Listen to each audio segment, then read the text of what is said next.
मिथिला की संस्कृति कितनी महान रही होगी कि इतने बड़े विद्वान, इतने टैलेंटेड म्यूजिशियंस वहां से निकले। इतनी सुंदर कविताएं जिनकी झलक हमें आज तक अपने फिल्म्स या एल्बम्स में दिखती हैं, वो मिथिला से निकले।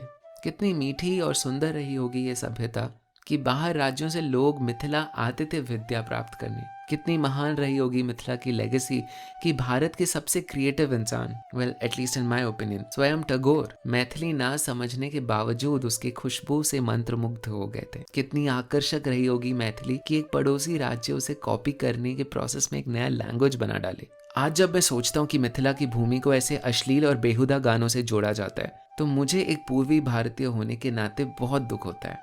मुझे दुख होता है जब मैं मिथिला के आर्थिक डेटा को विजुअलाइज करता हूँ और मैं देखता हूँ कि मिथिला भारत के सबसे गरीब अंचलों में से एक है। और मुझे दुख इस बात का होता है कि बिहार का इकलौता भाषा होने के बावजूद to be part of India's 22 scheduled languages, देश में कितनों को नहीं पता इस खूबसूरत संस्कृति के बारे में। मैं अपने बिहार के भाई और बहनों को यही कहना चाहूंगा कि मत भूलिए कि जिस देश में आप रहते हैं उसकी नींव रखी गई थी आपके राज्य से।